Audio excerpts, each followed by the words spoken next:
Good morning, all of you. This is Subham and you are watching my YouTube channel Secondary Level Mathematics. तो चलिए start करते हैं हम लोग अपने फुल लेंथ टेस्ट को,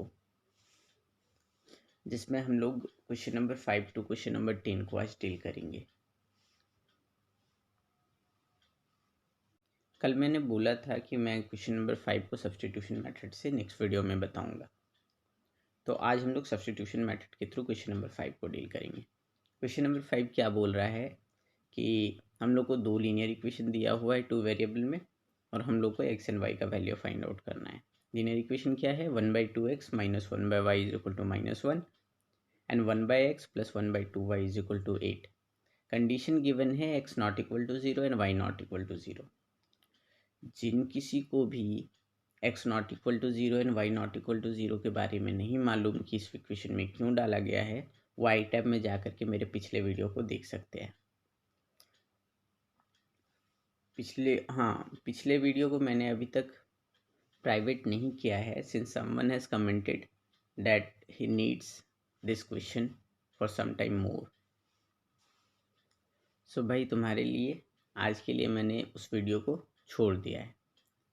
आई नो एज अ स्टूडेंट हम सभी को डर लगता है कि सर क्या सोचेंगे, हमने कमेंट कर दिया है। तो वैसा कुछ मत सोचो, एकदम आराम से जो भी मन में आता है रिलेटेड टू द वीडियो ज़रूर कमेंट करो। अगर मेरे बस का होगा तो मैं ज़रूर करूँगा हेल्प। अब आते हैं हम लोग कल के मिस्टेक के बारे में। क्वेश्चन नंबर 5 में कल मेरी से एक मिस्टेक हो गई थी। यहाँ पे जो इक्वेशन है a-2b इज इक्वल टू -2 होगा, उस जगह पे मैंने जो है a-2b इज इक्वल टू 2 ले लिया, जिस कारण से मेरा वैल्यू जो है b का वो आया 2। सो वो गलत वैल्यू है। जब हम लोग a is equal to 6 put करेंगे a-2b इज इक्वल टू -2 में, तो वैल्यू आएगा 6 - 2b इज इक्वल टू -2।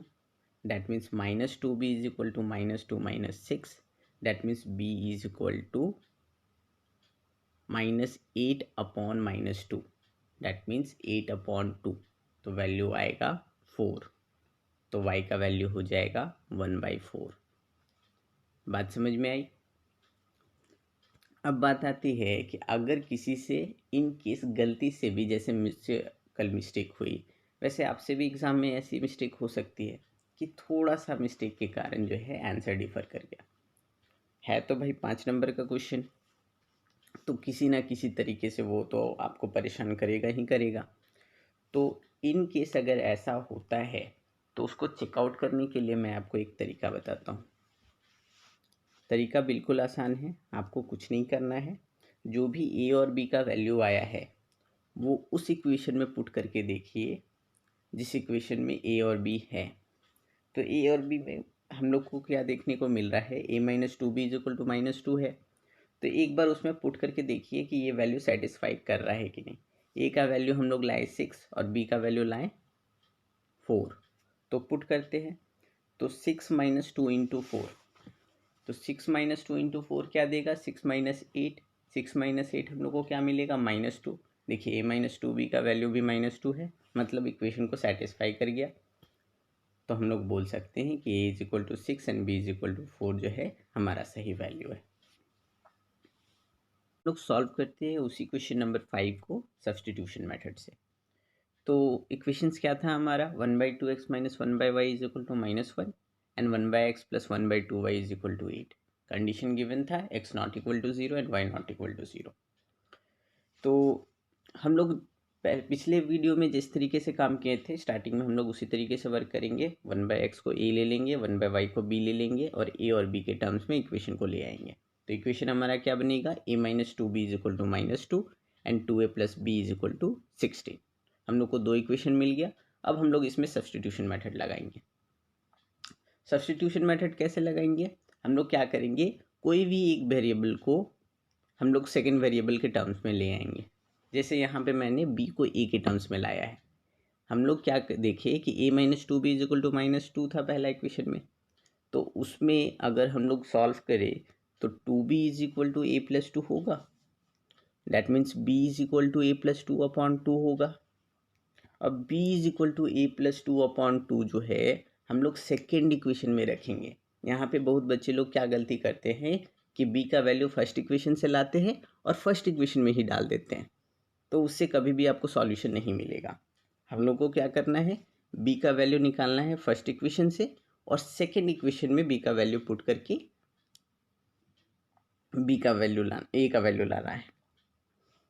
तो b is equal to A plus 2/2 हम लोग सेकेंड इक्वेशन में जब डालेंगे, सेकेंड इक्वेशन हमारा क्या है, 2a plus B is equal to 16। तो 2a प्लस बी के जगह में a प्लस 2/2 रखे इज इक्वल टू 16। अब हम लोग क्या करते हैं, एलसीएम ले लेते हैं। तो एलसीएम लेंगे तो क्या बनेगा, 4a plus a plus 2/2 is equal to 16। That means 5a plus 2 is equal to 16 into 2 cross multiplication से। तो 5a plus 2 is equal to हम लोग को मिल गया 32। That means 5a is equal to 32 minus 2 is equal to 30। तो a का value आएगा 6। अब a का वैल्यू 6 है और हम लोग अभी a को क्या माने थे, 1/x। डैट मीन्स x का वैल्यू हम लोग को क्या मिला, 1/6। अब पिछले वीडियो में मैंने बताया था कि x का वैल्यू 1/6 ही आएगा और a का वैल्यू 6 ही आएगा, तो ये इसमें भी आ रहा है, मतलब हमारा सॉल्यूशन सही जा रहा है। अब आते हैं b पे। b का वैल्यू हमने अभी क्या लिया, a प्लस 2/2। तो a का वैल्यू 6 अगर हम लोग पुट कर दे a प्लस 2/2 में, तो v का वैल्यू क्या आएगा, 8/2। That means 4। तो y का वैल्यू आएगा 1/4। अब मूव करते हैं हम लोग क्वेश्चन नंबर 6 में। क्वेश्चन नंबर 6 क्या है, दो इक्वेशंस हम लोग को दिए हुए हैं। हमको अभी ये नहीं पता कि वो लीनियर है कि नहीं। मैं कह रहा हूँ कि वो लीनियर है। कैसे है वो अभी मैं बताऊँगा। इक्वेशन क्या क्या है, 6x plus 3xy is equal to 7x and 3x plus 9y is equal to 11xy। तो पहले इक्वेशन में चलते हैं। पहला इक्वेशन क्या है, 6x plus 3xy is equal to 7x। अगर सॉल्व करें तो यहाँ पे हम लोग को क्या देख रहे हैं, एक x का टर्म है, दो x का टर्म है और एक xy का टर्म है। तो जो x का टर्म है दो, उसको क्यों ना एक बना ले हम लोग, क्योंकि ये एक इक्वेशन है। इक्वेशन में इज इक्वल टू होता है, इज इक्वल टू में हम लोग क्या कर सकते हैं, अगर सेम क्वांटिटी है तो उसको RHS से LHS में या फिर LHS से RHS में भेज सकते हैं हम लोग। तो 3xy इज इक्वल टू क्या हो जाएगा, 7x minus 6x। That means 3xy is equal to x। और जब x से कटेगा तो 3y इज इक्वल टू 1 आएगा। डैट मीन्स y हमारा क्या हुआ, डिग्री 1 का वेरिएबल हो गया। और जब भी कोई इक्वेशन में डिग्री 1 का वेरिएबल मिलता है तो वो इक्वेशन लीनियर कहलाता है। इस कारण से हम लोग बोल सकते हैं कि ये जो इक्वेशन है लीनियर इक्वेशन है इन वन वेरिएबल।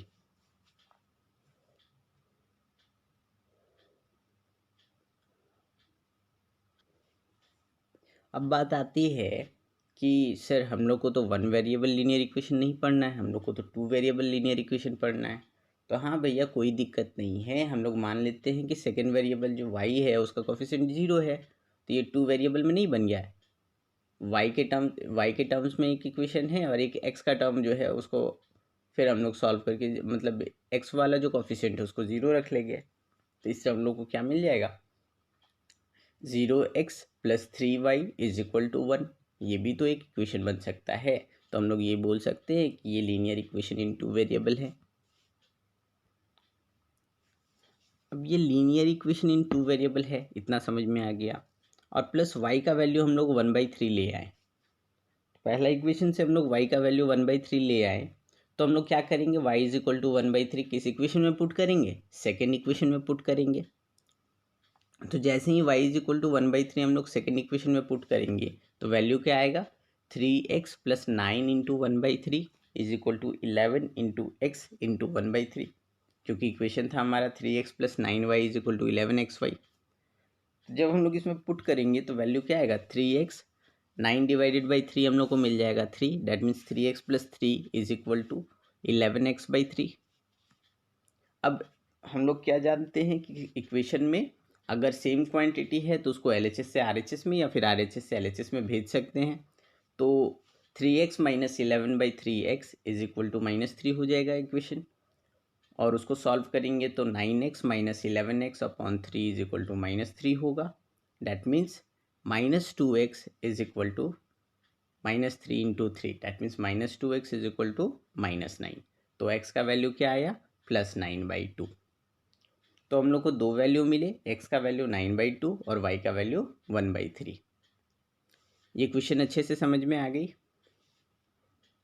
अब मूव करते हैं हम लोग क्वेश्चन नंबर 7 पे। क्वेश्चन नंबर 7 क्या बोल रहा है कि हम लोग को दो लीनियर इक्वेशंस दिए हुए हैं विथ टू वेरिएबल्स, और हम लोग को वो थोड़े से टिपिकल करके दिए हुए हैं और हम लोग को बताना है कि रूट एक्स और रूट मतलब एक्स और वाई का वैल्यू क्या होगा।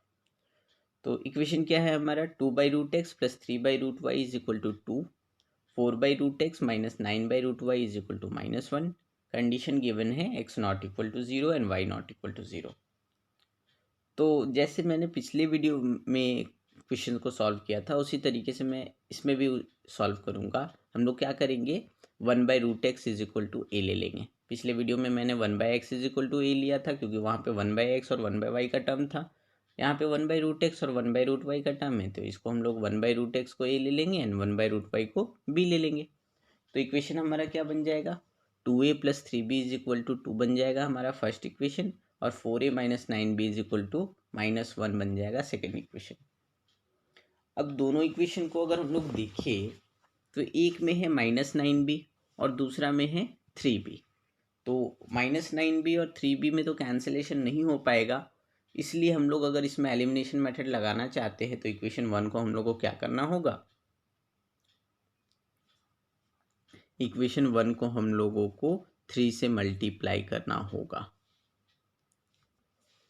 या तो फिर हम लोग को ये दिख रहा है कि 4a है और 2a है इक्वेशंस में, तो हम लोग क्या कर सकते हैं, अगर हम लोग इक्वेशन 1 को 2 से मल्टीप्लाई करते तो वो 4a बना देगा। तो हम लोग इस तरीके से भी कर सकते हैं, मल्टीप्लाइड बाई 2 से भी इक्वेशन 1 को अगर करें तो काम बन जाएगा, और मल्टीप्लाइड बाई 3 से भी अगर इक्वेशन को करते हैं तो भी हमारा काम बन जाएगा। तो इसमें मैंने जो है मल्टीप्लिकेशन अपॉन 2 किया है, तो उसके थ्रू हम लोग देखते हैं कि क्या किया मैंने। तो जब हम लोग 2 से फर्स्ट इक्वेशन को मल्टीप्लाई कर देंगे तो वैल्यू आएगा 4a plus 6b is equal to 4, और सेकेंड इक्वेशन जो है हमारा बन के आएगा 4a minus 9b is equal to -1। अब साइन जो है 4a और 4a दोनों सेम है, तो हम लोग को क्या करना है, अगर हम लोग को माइनस करना है तो सेकेंड इक्वेशन को हम लोग को सब्सट्रैक्ट करना पड़ेगा। मतलब क्या करना पड़ेगा, हम लोग को सिंपली साइन चेंज करना पड़ेगा। तो जो +4a है नीचे वाला वो -4a बन जाएगा, जो -9b है वो +9b बन जाएगा, और जो -1 है वो +1 बन जाएगा। क्यों बन रहा है, क्योंकि हम लोग दोनों इक्वेशन को सब्ट्रैक्ट कर रहे हैं। तो हम लोग को वैल्यू क्या मिलेगा, 9b plus 6b is equal to 15b and 1 plus 4 is equal to 5। That means b is equal to 5/15। That means b is equal to 1/3। अब b को हम लोग 1/√y माने थे, that means 1/√y is equal to 1/3, और cross multiply करेंगे तो √y is equal to 3। तो y का वैल्यू क्या हो जाएगा, 3 का square, that means y is equal to 9। अब b का वैल्यू जो है, जो हम लोग को 1/3 मिला है, वो किसी भी इक्वेशन में पुट कर देंगे हम लोग, या तो 2a plus 3b is equal to 2 में, या तो 4a minus 9b is equal to -1 में। किसी में भी पुट करेंगे तो हम लोग को a का वैल्यू मिल जाएगा। तो हम लोग जो है b का वैल्यू जो है 2a प्लस 3b में पुट कर रहे हैं। तो 2a plus 3b is equal to 2 में जैसे ही b का वैल्यू 1/3 पुट करेंगे तो क्या आएगा, 2a plus 3 into 1/3 is equal to 2। That means 2a plus 1 is equal to 2। तो सॉल्व करने के बाद a का वैल्यू आएगा हम लोग को 1/2। अब a क्या है हमारा, 1/√x, तो 1/√x इज इक्वल टू 1/2 आया, तो x का वैल्यू आ जाएगा 4। तो हम लोग को सॉल्यूशन क्या मिला, x is equal to 4 and y is equal to 9। अब चलते हैं हम लोग अपने क्वेश्चन नंबर 8 की ओर। क्वेश्चन नंबर 8 क्या बोल रहा है, अ boat goes 12 kilometre upstream and 40 kilometre down stream in 8 hours. कोई नाव है जो 12 किलोमीटर ऊपर की ओर जाता है और 40 किलोमीटर नीचे की ओर जाता है। स्ट्रीम के ऊपर और स्ट्रीम के नीचे की बात कर रही है, बात हो रही है यहाँ पे। मतलब क्या, कि मान लेते हैं कि एक नदी है, नदी में पानी बह रहा है और हम लोग बहाव को रोकते हुए, मतलब बहाव को काटते हुए ऊपर की ओर जा रहे हैं, तो मतलब अपस्ट्रीम। और जब हम लोग बहाव की तरफ जा रहे हैं तो वो हो गया हमारा डाउन स्ट्रीम। बाहर की तरफ मतलब बहाव के तरफ अगर हम लोग जा रहे हैं तो डाउन स्ट्रीम क्यों होगा उसके बारे में पहले समझ लेते हैं। जब भी हमारा नाव बहाव की तरफ जाएगा तो बहाव क्या करेगा, पानी का जो बहाव है उस नाव को क्या करेगा, नीचे की ओर ढकेलने का कोशिश करेगा, इसलिए ये डाउन स्ट्रीम का कंडीशन हुआ। और जब हम लोग ऊपर की ओर जाएंगे तो ये हम लोग क्या कर रहे हैं, उस बहाव को रोक करके आगे की ओर बढ़ने का कोशिश कर रहे हैं, इसलिए ये अपस्ट्रीम कहलाएगा। तो यहाँ पे क्वेश्चन क्या बोला कि कोई बोट है जो 12 किलोमीटर अपस्ट्रीम जाता है और 40 किलोमीटर डाउन स्ट्रीम जाता है 8 घंटे में। और सेकंड पार्ट बोल रहा है कि 16 किलोमीटर अपस्ट्रीम जाता है और 32 किलोमीटर डाउन स्ट्रीम जाता है उसी टाइम में, दैट मीन्स 8 आवर्स में।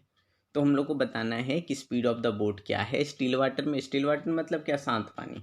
और स्पीड ऑफ स्ट्रीम क्या है, बहाव अगर आ रहा है पानी में तो उसका स्पीड क्या है। तो आते हैं हम लोग इस क्वेश्चन के सॉल्यूशन में। तो हम लोग मान लेते हैं कि speed of boat in still water is x kilometre per hour and the speed of stream is y kilometre per our. तो जब भी हम लोग ऊपर की ओर जाएंगे तो हम लोग क्या कर रहे हैं,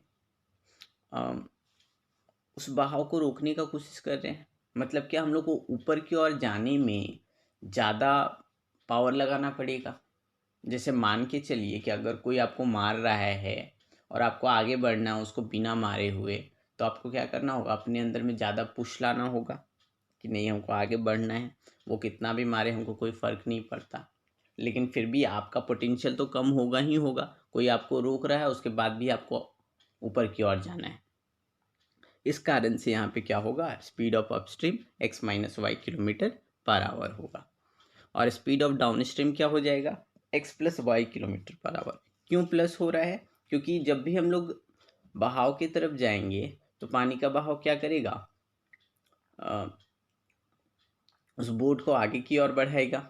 आगे की ओर बढ़ाएगा मतलब क्या हो रहा है कि स्पीड बढ़ जाएगा, पानी का स्पीड और प्लस बोट का स्पीड दोनों क्या मिल जाएगा, मिल जाएगा तो क्या होगा, स्पीड बढ़ेगा। इस कारण से हम लोग ये बोल रहे हैं कि स्पीड ऑफ डाउन स्ट्रीम क्या हो जाएगा, x plus y kilometre per hour and speed of upstream क्या हो जाएगा, x minus y kilometre per hour. बात को समझने के लिए एक बार आप लोग डायग्राम देख लीजिए तो ज़्यादा अच्छे तरीके से समझ में आ जाएगा।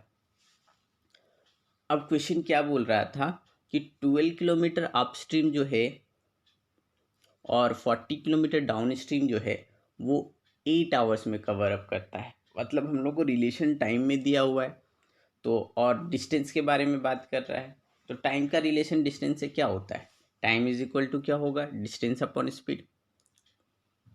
तो यहाँ पे क्या हम लोग देख सकते हैं कि time taken to cover 12 kilometre upstream will be 12 by x minus y and time taken to cover 40 kilometre downstream will be 40 by x plus y. अब हम लोगों को क्या बोला कि जब ये दोनों डिस्टेंस कवर कर रहा था तो टाइम 8 आवर्स लगा। तो टोटल टाइम को अगर हम लोग देखना चाहे तो 12 by x minus y plus 40 by x plus y is equal to 8 hours हो जाएगा। बात समझ में आ रही है। अब हम लोग क्या करते हैं, यहाँ पे तो हमको दिख रहा है कि ये एक इक्वेशन बन रहा है, तो इस इक्वेशन को थोड़ा सा टिपिकल ना करके इसको हम लोग आसान करने का कोशिश करते हैं। क्या करते हैं, 1 बाई एक्स माइनस वाई को a ले लेते हैं and 1 by x plus y को b ले लेते हैं। तो इक्वेशन क्या बन जाएगा, 12a plus 40b is equal to 8। और हम लोग देख रहे हैं क्या, इस इक्वेशन में 4 कॉमन जा रहा है। 4 जब कॉमन जा रहा है तो 4 दोनों तरफ से जब कैंसिल कर देंगे तो आएगा हमारा 3a plus 10b is equal to 2, पहला इक्वेशन। और दूसरा इक्वेशन जो होगा सेम तरीके से सोचते हैं, 16 किलोमीटर अपस्ट्रीम जा रहा था और 32 किलोमीटर डाउन स्ट्रीम जा रहा था इन सेम टाइम 8 आवर्स। तो अगर हम लोग टाइम के हिसाब से रिलेशन बैठा है तो 16 upon x minus y plus 32 upon x plus y is equal to 8, that means 16a plus 32b is equal to 8। 8 दोनों तरफ कॉमन जा रहा है, इस कारण से हम लोग बोल सकते हैं 2a plus 4b is equal to 1। तो हम लोग को इक्वेशन 1 मिला, 3a plus 10b is equal to 2 and 2a plus 4b is equal to 1, second equation हम लोग को मिला। तो जब हम लोग इन दोनों इक्वेशन को सॉल्व करेंगे तो a का वैल्यू 1/4 आएगा और b का वैल्यू 1/8 आएगा। ये मैं सॉल्व करके नहीं दिखा रहा हूँ कि अगर मैं सॉल्व करूँगा तो थोड़ा और टाइम लगेगा, ये आप लोग खुद घर में ट्राई कीजिएगा, जो आपको एग्ज़ाम के लिए एक अच्छा व्यू देगा। और जब अभी हम लोग क्या बोले, ए का वैल्यू हम लोग 1/x माइनस वाई लिए थे, तो 1/x minus y is equal to क्या हो जाएगा 1/4, एंड उसी तरीके से 1/x plus y is equal to 1/8 हो जाएगा। तो जब हम लोग क्रॉस मल्टीप्लीकेशन करेंगे तो x minus y is equal to 4 आएगा and x plus y is equal to 8 आएगा। और इन दोनों इक्वेशन को जब हम लोग सॉल्व करेंगे तो x का वैल्यू 6 आएगा एंड y का वैल्यू 2 आएगा। और x हम लोग लिए क्या था एक्चुअली में, तो x था हमारा speed of boat in the still water, तो वो आ जाएगा 6 kilometre per hour, and speed of steam y हम लोग लिए थे तो वो आ जाएगा 2 किलोमीटर पर आवर। अब आते हैं हम लोग क्वेश्चन नंबर 9 में। क्वेश्चन नंबर 9 क्या बोल रहा है कि a jeweller has bars of 18 carat gold and 12 carat gold. कोई ज्वेलर है, उसके पास 18 कैरेट गोल्ड का एक बार है, बार मतलब एक बिस्किट टाइप का, ठीक है, मतलब 18 कैरेट का गोल्ड का एक बिस्किट है और 12 कैरेट गोल्ड का एक बिस्किट है।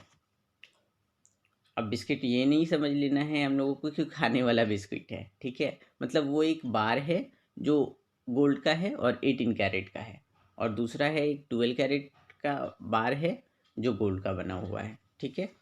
तो यहाँ पे पूछ रहा है how much of each must be melted together to obtain a bar of 16 carat gold. तो बोल रहा है दोनों को हम कितना कितना क्वांटिटी में मिलाएंगे कि हमको एक बार मिले 16 कैरेट गोल्ड का जिसका वेट 120 ग्राम है। तो यहाँ पे वेट से रिलेशन दिखा रहा है और कैरेट से रिलेशन दिखा रहा है, मतलब क्वांटिटी वाइज रिलेशन है और एक उसका कॉम्पोजिशन से रिलेशन है। तो देखते हैं क्या इस पे हम लोग कर सकते हैं, कैसे हम लोग इसका इक्वेशंस निकालेंगे। तो सबसे पहले हम लोग क्या करते हैं, इसके क्वांटिटी को कुछ नाम दे देते हैं। जैसे मान लेते हैं कि 18 कैरेट गोल्ड जो है वो x ग्राम क्वांटिटी में है और जो 12 कैरेट गोल्ड है वो y ग्राम क्वांटिटी में है, और हम लोग को उन्हीं दोनों का क्वांटिटी को मिला करके 120 ग्राम ऑफ 16 कैरेट गोल्ड बनाना है ना। तो हम लोग क्या बोल सकते हैं कि x plus y is equal to 120 gram. तो पहला इक्वेशन तो हम लोग को मिल गया x plus y is equal to 120 gram weight wise. दूसरा हम लोग क्या कर सकते हैं, हम लोग जानते हैं कि कोई भी गोल्ड है तो उसका अगर प्योरेस्ट कॉम्पोजिशन अगर हम लोग देखें तो वो होता है 24 कैरेट, है ना। तो अगर हम लोग जानना चाहते हैं कि एक्चुअल प्योर गोल्ड का परसेंटेज कितना है 18 कैरेट गोल्ड में, तो वो क्या हो जाएगा 18/24 इंटू 100। तो हम लोग क्या बोल सकते हैं, अगर सॉल्व करेंगे 18/24 को, 6 से 6 3 ज़ा 18, 6 4 ज़ा 24, डैट मीन्स 3/4 इंटू 100। 4 से अगर 100 को हम लोग कैंसिल करें तो 25 आएगा। डैट मीन्स ओवरऑल हम लोग को क्या मिलेगा, gold percentage in 18 carat gold is equal to 75%। Similarly gold percent in 12 carat gold आ जाएगा 50%, and gold percentage in 16 carat gold आ जाएगा 200/3%।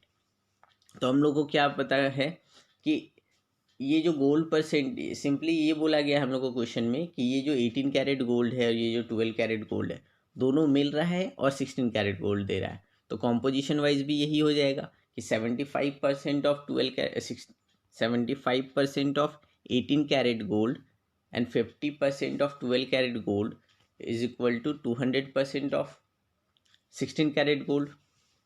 तो अब क्या कर रहे हैं हम लोग, 12 कैरेट गोल्ड का क्वांटिटी क्या है x, और 18 कैरेट गोल्ड का क्वांटिटी क्या है x, एंड 12 कैरेट गोल्ड का क्वांटिटी क्या है y, और 16 कैरेट गोल्ड का क्वांटिटी है 120 ग्राम।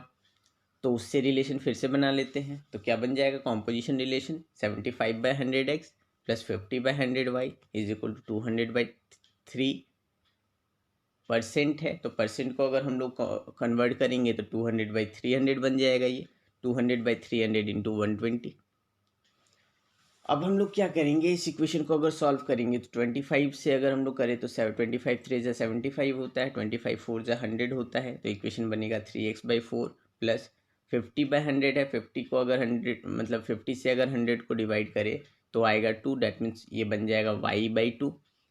तो इक्वेशन क्या बना, 3x/4 plus y/2 is equal to 200/300 में अगर 100 हम लोग कैंसिल आउट कर दे तो 2/3 इंटू 120, और 3 से 120 को कैंसिल आउट करें तो वो बनेगा 40, तो 40 into 2 is equal to 80। That means 3x/4 plus y/2 is equal to 80। और अगर हम लोग एलसीएम ले लें तो ये बन जाएगा 3x plus 2y/4 is equal to 80। That means 3x + 2y = 320। तो हम लोग को दो इक्वेशन मिला, एक मिला x + y = 120, एक मिला 3x + 2y = 320। और जब हम लोग इन दोनों इक्वेशन को सॉल्व करेंगे तो x का वैल्यू आएगा 80 ग्राम और y का वैल्यू आएगा 40 ग्राम। ये मैं आपको एक्सरसाइज दे रहा हूँ, आप लोग घर में खुद ट्राई कीजिए। तो हम लोग को क्या पता चला, 80 gram of 18 carat gold is mix with 40 gram of 12 carat gold to obtain 120 gram of 16 carat gold. अब आते हैं हम लोग क्वेश्चन नंबर 10 में। क्वेश्चन नंबर 10 हम लोग को क्या बोल रहा है, 2 का पावर x + y = 2 का पावर x - y = √8। ये हमको एक कंडीशन दिया हुआ है, तो हम लोग को बताना है कि y का वैल्यू क्या होगा। क्वेश्चन घुमा करके ये भी दे सकता है कि x + y का वैल्यू क्या होगा, x - y का वैल्यू क्या होगा, या फिर ये दे सकता है कि x और y का वैल्यू क्या होगा। तो किसी भी तरीके से आए आप लोग सॉल्व करने अगर सीख जाओगे तो किसी को भी बना लोगे। यहाँ पे क्या बोल रहा है, 2 का पावर x + y = 2 का पावर x - y √8 है। तो 8 को हम लोग क्या लिख सकते हैं, स्क्वायर रूट के टर्म्स में लिखेंगे तो 2√2 का होल स्क्वायर, और क्यूब रूट के टर्म्स में लिखेंगे, क्यूब के टर्म्स में लिखेंगे तो ये 2 का क्यूब बन जाएगा। तो जनरल जो हम लोग जानते हैं वो काम करते हैं, हम इसको 8 को 2 का क्यूब लिखते हैं। तो 2 का पावर x + y = 2 का पावर x - y √√2 का क्यूब। और हम लोग जानते हैं कि कोई भी रूट हो, चाहे वो nth रूट क्यों ना हो, तो nth रूट का मतलब होता है 1/n, मतलब पावर में 1/n। तो यहाँ पे स्क्वायर रूट है तो पावर में 1/2 हो जाएगा, तो ये क्या बन जाएगा 8, √8 बन जाएगा हमारा 2 का पावर 3/2। तो हम लोग को इक्वेशन क्या मिल गया, 2 का पावर x + y = 2 का पावर x - y = 2 का पावर 3/2। अब हम लोग क्या देख रहे हैं, बेस सेम है तो पावर क्या होगा, इक्वेट होगा। तो x + y = 3/2 होगा एंड x - y = 3/2 होगा। तो इक्वेशन बन जाएगा हमारा 2x + 2y = 3 and 2x - 2y = 3। जैसे ही हम लोग इक्वेशन को सॉल्व करेंगे तो x का वैल्यू आएगा 3/2 एंड y का वैल्यू आएगा 0। तो जब हम लोग ऑप्शंस में जाएंगे इस क्वेश्चन के, तो ऑप्शन सी हमारा करेक्ट ऑप्शन हो जाएगा, y = 0। जिन किसी को भी इस क्वेश्चन की PDF चाहिए होगी, वो उसका लिंक मैं डिस्क्रिप्शन बॉक्स में आपको डाल दूंगा, आप वहाँ से जाकर के डाउनलोड कर लीजिएगा। इस तरह का और वीडियो देखने के लिए मेरे चैनल को आप लोग सब्सक्राइब कर सकते हैं, लाइक कर सकते हैं एंड वीडियोस को शेयर कर सकते हैं। और अगर आप सब्सक्राइब कर चुके हैं तो प्रेस आइकन को दबाना ना भूलिए। Thank you.